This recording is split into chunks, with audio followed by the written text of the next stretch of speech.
저희가 현재 그 NFT 아트 스페셜 컨버세이션을 6개 세션을 마련했는데 그 세션의 마지막 순서입니다. 노아 데이비스에 대해서 여러분들은 잘 모르실 수 있겠지만 아마 비플에 대해서는 들어보셨을 거예요. 사실 그 크리스티에서 비플이라는 NFT 아티스트의 작품이 그러니까 680만 US 달러 정도의 판매가 됐으니까 거의 750억 정도의 판매가 되면서 NFT 아트라는 게 사실 일반 대중에게까지 알려지게 된 것이죠. 근데 그 비플의 작품이 그렇게 팔렸다라는 사실도 중요하지만 사실 그 NFT의 아트라는 작품을 아주 메인스트림 아트 마켓에서 거래를 시작한 최초의 케이스라는 게 또한 굉장히 의미가 깊습니다. 그리고 그 세일즈를 주도했던 그 크리스티의 디지털 세일즈 디렉터 총괄 디렉터이신 그 노아 데이비스가 분이 바로 노아 데이비스입니다. 그래서 오늘은 노아 데이비스를 모시고 어떻게 비플의 그 세일즈를 진행하게 되었는지 그리고 또 가격은 어떻게 그렇게 올라갔었는지 그 가격의 의미는 뭔지 그리고 이 NFT 아트 씬에서 노아 데이비스 앤드 그 크리스티의 어떤 역할은 무엇이라고 생각하는지 그리고 또한 NFT 아트의 미래는 어떻게 보고 있는지 그런 다양한 얘기를 한번 들어보도록 하겠습니다. Noah, hi. Hello. Hi. How are you? Thank you for your participation. I know it's the late night in there, and still there is a big major Christie's auction is going on for the last few days and tomorrow again. So I really appreciate your participation. And here I just made a very short introduction about yourself. So maybe you can say hello, then you can start your presentation. Then after your presentation, we will proceed with some question and answers. Excellent. Okay. Well, thank you so very much for having me. I'm happy to be here. My name is Noah Davis, and I'm a specialist in the contemporary art department at Christie's in New York. I currently am specialized very narrowly in NFTs, but because NFTs are brand new, I haven't been specialized in NFTs for very long. Before that, I was specialized in post-war and contemporary art, and I've only ever worked in the art at auction business professionally. When I was in college, I interned at the Gagosian Gallery, always wanted to be in the contemporary art world, landed at Sotheby's for a couple of years, came to Christie's to catalog artworks, ran the online sales, and then when this whole non-fungible token thing happened, I said yes, I would place one in my auction, and that turned out to be the Beeple that sold for $69 million. So totally upended my life at the time. I really did not understand what non-fungible tokens were, what they did, what kind of problems they solved. And after that sale, I very well could have just turned right back around and gone back to the traditional art world that I've been working in for a decade. The reason I didn't is I hope going to be a little clearer to you all after this presentation. But I stuck around for various reasons, which we'll get to. But to begin with, I've got this helpful presentation that my colleague Nicole Sales, shout out Nicole Sales, my business director at Christie's, she put together. So I'm going to use this to kind of guide me. Anyway, let's start with some very simple definitions, because I know that this is very new tech and possibly some of this needs to be explained. So non-fungible versus a fungible asset. What does that mean? We're talking about unique or different value versus identical and interchangeable assets. So a dollar bill and a Bitcoin, those are examples of fungible assets because they can be swapped for each other. There's nothing that makes one dollar bill unique from another. They all have the same value. The non-fungible token is a unique digital certificate that is stored on a blockchain. It's a verifiable proof of authenticity of this digital asset. And it typically points to digital assets like digital art or poems, sport cards, tickets, music, etc. This technology is really good at giving currency to ephemeral goods. And that I think is worth pausing to reflect on really quickly, to think about how important that kind of technology can be in this day and age. Young people gravitate towards online experiences and really value living in a virtual world and their interactions in that virtual world. Factors, but there are plenty of people who say, "Oh, this is just a JPEG. This is so silly. Why would you pay 100 ETH for this? I can just right click and save it." That's a valid takedown of a JPEG, but it betrays a fundamental misunderstanding of what it is that NFTs do, which is to record an indelible entry on a public decentralized blockchain. You can't right click and save that. So hugely important piece of technology for the 21st century. Okay, so market size here, just to give you a sense of how things are trending. I mean, those charts speak for themselves pretty much. I'm not a chart guy. I'm not a numbers guy. I am very much a pictures and vibes kind of person. But I think you can see that this is going in a really positive direction. Of course, there's been a little bit of a cool down this year, and certain sectors of the media have been very quick to emphasize that cool down. But honestly, this is a massive, massive market, which I think is going to only become more prominent as we see more adoption and as we see blockchain and decentralization really take hold in the popular culture.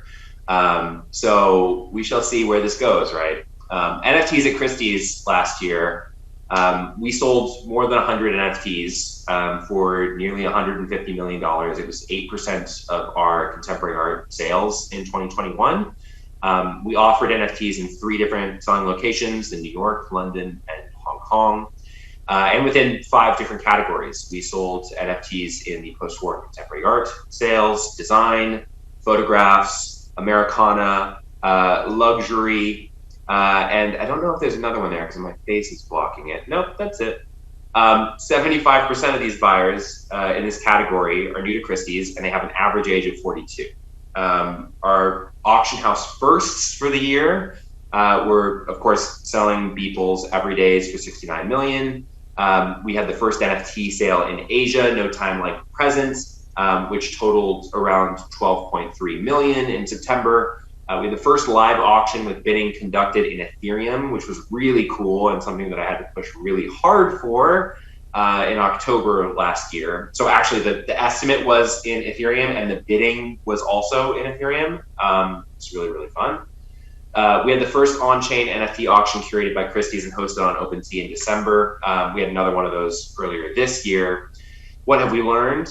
We've learned a lot of things. Basically, all of last year was trial and error, and we were very much in the crucible and making a lot of mistakes along the way. Community engagement is definitely the most important sort of secret sauce here. I don't think that I really became an effective specialist in NFTs until I joined Twitter and Discord and really committed to being in these digital zones and interacting with my new clientele in a, authentic way online. Also, digital assets or assets that really lend themselves to tokenization. I kind of got into this earlier when I was speaking about NFTs solving problems. But I can't tell you how often I get collectors calling me or calling Christie's and asking to speak with me because they want to tokenize their existing collection. I have Monet and I want to make NFT, or I have Picasso, therefore I'm in NFT. There's no market, there's no established market for that kind of thing. There's no magical bridge between the real world and the digital world where the NFT can siphon off that value and then you can somehow sell the NFT and keep the physical thing. It doesn't work like that. So if the NFT is not actually solving a problem and giving some kind of currency to an ephemeral thing, then there's no reason to involve it. Also, direct artist relationship is really important. All of these sales, for the most part, that we just rattled off and all those stats that we went through, those were mostly primary sales. So working directly with artists to bring new artworks to the market, as opposed to working in the secondary or tertiary market, which is where Christie's almost exclusively used to thrive. So that's been a great pleasure and privilege of getting to work in the NFT space, is getting to work directly with artists to help realize their vision. So that more or less brings you up to speed. So far in 2022, it's more or less the same trends playing out on a micro level, and definitely on a macro level.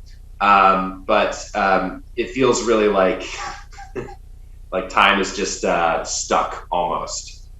Our sale highlights for 2021.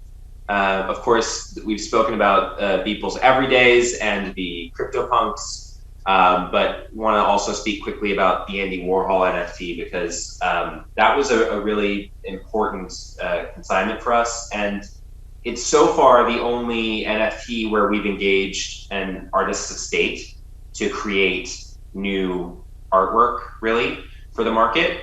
The reason we chose this as opposed to anything else, because so many other artist estates and other foundations have approached us to talk about the opportunities of creating NFTs. We chose Warhol because with the Warhol sale that we put together, it was a very specific body of work that Andy created on the Amiga computer in the 80s. Andy was a brand ambassador for Commodore, who made the Amiga computers, and as part of a promotional event for Amiga, Andy made a portrait of Debbie Harry live in front of an audience at Lincoln Center using an Amiga computer. He was using a program that was very similar to Microsoft Paint, as you can see from the aesthetic of this one clip that we have here, the self-portrait. But in order to be able to pull that performance off, of course, Andy had to practice. And so he made a lot of drawings on his Amiga computers. There are very many discs floating out there. We really don't know how many there are. And we're talking about technology that is extremely fragile. But the Andy Warhol Foundation had a set of these digital artworks, which were preserved. They were restored essentially from the original files. And we thought that made sense for NFTs, because again, I keep on saying this, and sorry if it's annoying and I'm a broken record, but when an NFT can solve a problem, that's when you mint an NFT, especially when it comes to art. So what the NFTs did in this case were to give form to Andy Warhol's digital artwork. So with the blessing of the foundation and the artist estate, we created 5 new one-of-one artworks by Andy Warhol for the 21st century. And these were originally executed by Andy on a computer in the 80s. But somehow, some way, now that NFTs came around, it just made sense. It made this work collectible. And that sale, I think the lots ranged from something like 300 or 400,000 up to above $1 million. One of them sold for more than $1 million. So that was a really unique experience, and it was really amazing to work with the Andy Warhol Foundation to bring new Andy Warhols to market. I mean, there haven't been new Andy Warhols ever. So that was pretty amazing. Successful NFT projects beyond the one-of-one artworks. Profile pictures. Profile pictures are huge. It's kind of impossible to exaggerate how much of the market profile pictures take up right now, but it's pretty amazing. The CryptoPunks and the Bored Apes are the most famous examples of these, but others include the Cool Cats, Doodles, Dead Fellas, Cryptodes. I mean, I can go on and on and on. There's so many. But it's wonderful. I think it's great. It's very collectible and whimsical and fun. All these different communities have their own sort of values attached to them, and different projects have different kind of utility attached to them, and might even expand into these other categories, which include gaming, Forgotten Runes, Wizard Cult, and Axie Infinity. Axie already has a game up and running, which is a play-to-earn video game. That's a game where you get paid in cryptocurrency to play it, Very interesting concept. I think one that is poised to really blow up if they can make a video game that is really, truly very, very fun to play. Axie's a little bit like work disguised as play. It's really just work to earn, in my opinion. But what do I know? Other verticals include the metaverse, Sandbox, and Decentraland are the most prominent metaverses so far. Again, kind of an emerging category that hasn't truly defined itself yet. Fashion, you have Artifact, and then the collaboration between Adidas and Bored Ape Yacht Club. Sports, we saw NBA Top Shot really have its moment in 2021. It's kind of gone dormant now. It's unclear exactly where sports is going to head in the NFT space going forward. But who knows? It may be that there's an entirely different business model here for sports NFTs. And NBA Top Shot could come back. We don't know. And for art, of course, the reason we're all here, the leading platform for abstract artists working in NFTs is Artblocks, a really revolutionary platform. Shout out to Eric Snowfro, who made the Artblocks platform what it is. Basically, what Artblocks does is they present generative artwork, so abstract artwork for the most part, but not all abstract. Artists who are working with code to create unique art. It's a really fascinating platform. If you have the chance, if you haven't checked it out before, definitely go browse what Artblocks has put out there via Artblocks Curated, Artblocks Factory. It's a fascinating category. Generative art is probably the most important fine art category within NFTs. It's definitely something worth looking into. And that's the end of this slideshow. So that's my presentation. Thank you so much. It was wonderful general kind of the overview of what has been happening in the NFT scene so far for last maybe from you in your graph, it started from 2016, right? So anyway, thank you so much for the general introduction about what is the NFT, but at the same time, what happened at the Christie's related to the NFT.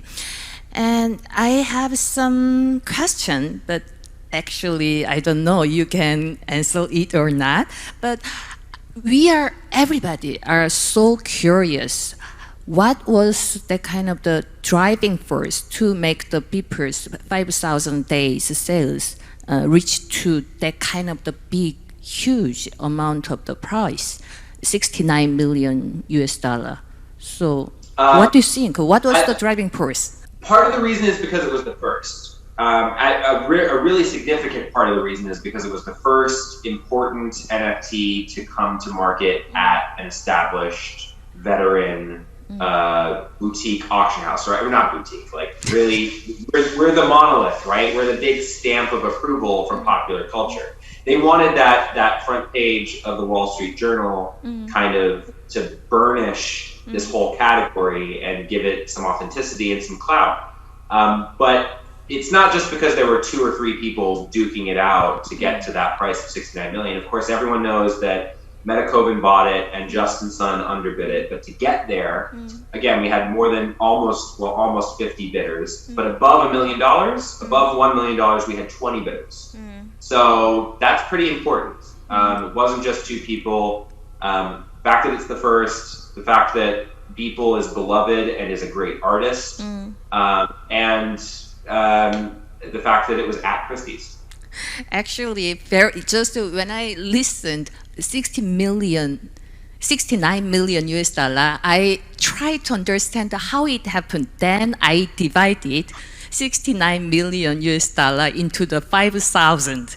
Do you understand what kind of the logic I adjusted? So because it's made of the 5,000 images, maybe I thought very traditional way. Maybe we can cut that one work into the 5,000 units parts. Then I calculated one piece is kind of the 40,000 US dollar. Can I buy it? One piece, 40,000 US dollar. It's the reasonable price. So maybe the buyer can sell it later into the 5,000 units. So anyway, it was so surprising price. So the thing is, I'm glad you mentioned this. The buyer can't do that. The Metacoven cannot break down into 5,000 pieces because that's the whole point of an NFT, right? Is to be completely indestructible. There's no way to break apart an NFT, right? Those 5,000 pieces are forever joined in that. So the buyer cannot do anything, just to own it as a one image, right? He cannot divide. He cannot make any second kind of some side products. Metacoven does not own any of the intellectual property. He owns the NFT, which represents that body of work. Exactly. And also the buyer, the Metacoven, is also quite interesting character. First of all, he or they? He's a he. Okay. He's identified himself. Metacoven's name is Vignesh. Okay. So anyway, he by himself is an investor for the Ethereum or the kind of the cryptocurrency investor, the first. So maybe many people may think, actually, I was thinking like that, still think like that. Maybe he pushed the just the cryptocurrency market. Every blockchain related people and also crypto money related people, they always wanted where to use this cryptocurrency and how to make the usage of it. Just some of my friends also work in that kind of the field, and they always ask me what we can do together with the artwork. They always go everywhere, every industry, and try to find the kind of the usage of the NFT, kind of the cryptocurrency. Anyway, but Metacoven, he actually mentioned later, he purchased it because he wanted to show. Just he is not the white, person, and he is Indian, right? And he directly mentioned about that. Just he wanted to prove the not white person can be the big mega collector in the art world. So what do you think about that? I think Vignesh is a brilliant dude and a really unique individual. Very unlike our typical collectors. I don't know him all that well. I know his team pretty well, but I think he's a visionary, and I think he's a great collector and a great steward of the artists that he collects. And he's also extremely bold. When we were completing KYC. For our auction, we asked for a proof of address, and we didn't have a proof of address because he doesn't have an address. This is a guy who owns more land in the metaverse than any other living human being. So he owns more virtual real estate than anybody on the planet, but he owns no real estate. The way that you and I define real estate as real, right?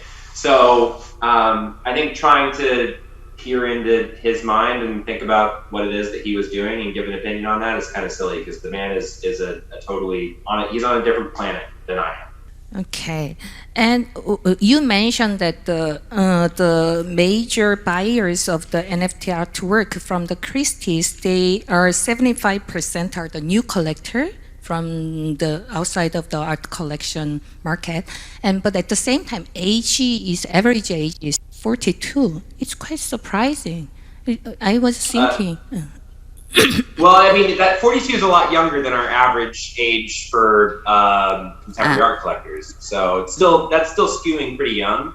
I'm actually a little bit incredulous that it should be 42. There must be some outliers or something, because almost all of my clients are in the 20 to 40 range. Truly, all of my clients that I regularly correspond with are in the 20 to 40 range. Pretty much. But they are more in the 20s or more in 30s? What do you think? 30s for the most part. 30s. Millennials, yeah.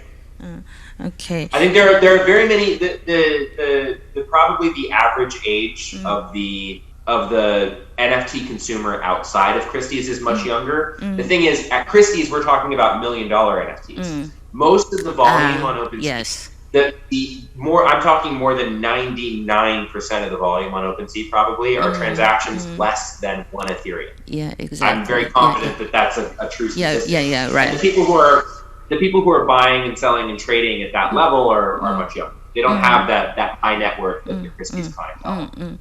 And can I ask the nationalities of them as well? So global, really, it's actually really impressive how global this audience is. There's only I've seen very little bidding out of Russia. Interestingly, oh yes, of course. So like far, the Eastern Europe, but Asia, the West, the South America, it's all over.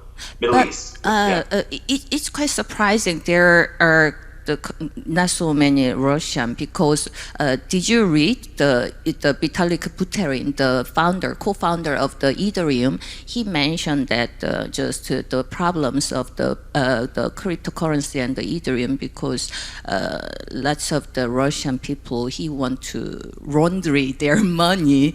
They buy the NFTs and the kind of the thing. What do you think about that? No. Actually, I would. I don't know what comments from Vitalik exactly you're referring to, but I will say money laundering's been around for a very long time, right? A very, very, very long time. And there are ways to launder money using the traditional methods that are available before NFTs came along.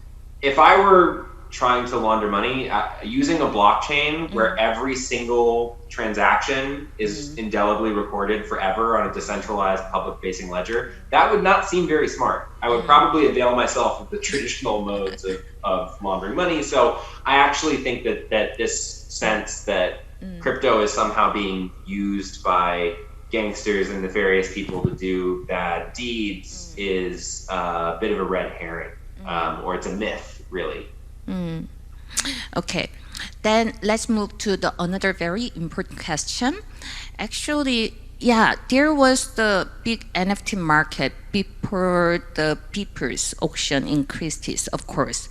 But actually, Beeple's sales at Christie actually made people know, the huge audience, everybody in the world, they come to know about the NFT art. And which means Beeple's auction means the Christie is the auction, art auction, right? The art market, one of the most the important kind of the art auction. So auction kind of made it possible the new kind of the category, kind of the new work. It is the artwork or not. Actually, nobody could say very clearly NFT art can be the part of the fine art or the traditional, the kind of the notion of the art. What is the art? The notion of the art. Actually, we have that kind of the notion of art after Duchamp, just the contemporary art. What is the art? It should be conceptual and it should have no use, right? For example, Kant say the art is the useless. But anyway, just Christie announced and bring the people and the NFT art into the center of the artwork. So I think Christie made a big step, but at the same time, you have the big responsibility as well, right? Actually, as a person, who make the research about the NFT art, as you mentioned, there are lots of the different categories, PFP and collectible, and some is under the NFT art. But still, we are very confusing. This is really art or not? So whenever we are confusing, sometimes we go back to the Christie's and also Sotheby's, what they are selling, right? So I think what you're getting at is the idea that we're somehow arbiters of culture, I guess, that we are telling you what is art or what's worthy of being at Christie's is one of the metrics that signals to you what is art or what's good art in the 21st century. But that's a bit unfair. I don't know. I think what we do is just present stuff to the market that's valuable, because there's a perceived notion out there that this is that this is worth a certain amount of money, and we're going to offer it to willing buyers. So I do definitely feel, though, at the same time, that we have a ton of responsibility in guiding this space forward and making the right choices about what to offer, when to offer it, where to offer it, and why we're offering it. But we're not a museum. We're a market place that is not dedicated to like cultural anthropology. It's about what's popular. Yes, I understand what you're saying. Yes, you are not the museum, and you cannot take the whole responsibility to define what is the new concept of the art. But still, I want to give you the very good comment. Actually, the NFT art which are selling at the Christie's, sometimes it's mixed with the PFP, but still, art-related section, the selection is quite good. So, and from your interview with somebody, I cannot remember what was it, but from the YouTube, you say that when you normally try not to explain what is NFT, but still you try to explain what is the good NFT. You commented like that in one of your interview. Do you remember? So what do you think? What is the good NFT? What makes a good NFT? What is the good NFT? What do you think? Maybe my definition has changed since I gave that interview, but I'm going to stick to the old adage that a good NFT is one that solves problems. A good NFT is one that needs to exist. A good NFT doesn't have to explain its reason for being. It makes sense because it needs to exist. Yeah, right. Yesterday we made we had another sessions actually. We communicate together. We made the conversation with the artist group who make the NFT art, and also we made the conversation with the gallery and also museum. Now you're from the auction, and yesterday from the conversation with the artist, they said our question was, what do you think? What is the meaning of the NFT art, and what is the good NFT art?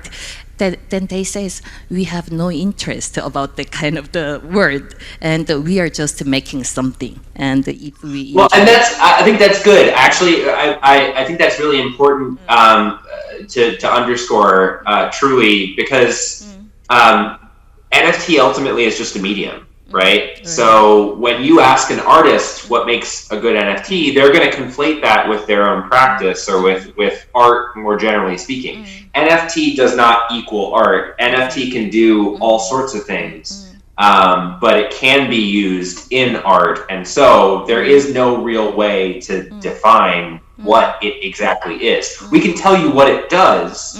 We can define what it is that NFTs do.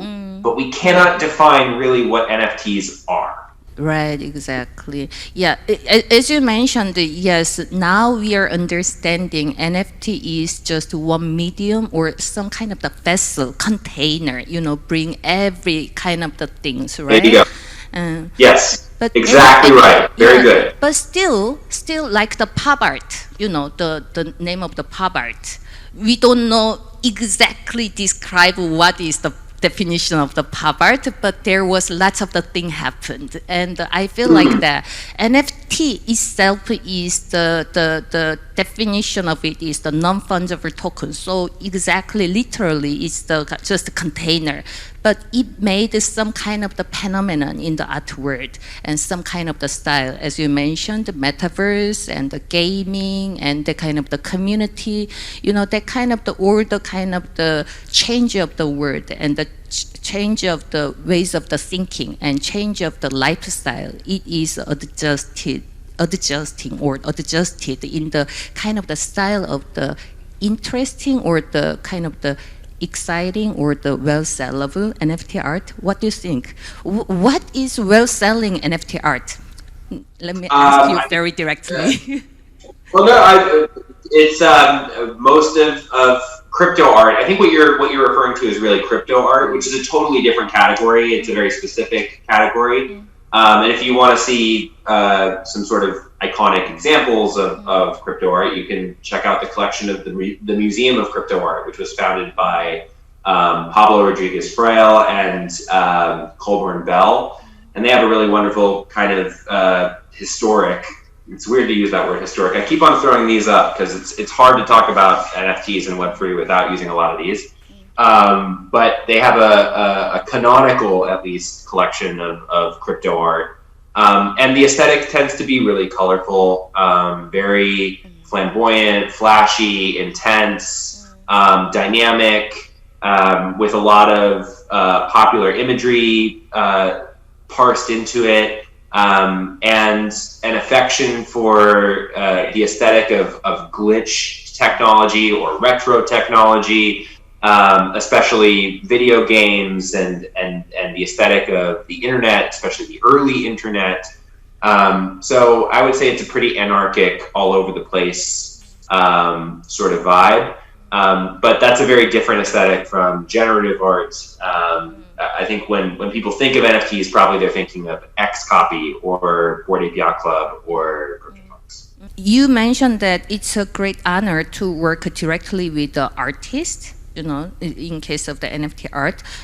But recently there are several galleries which are releasing the NFT art with their artists.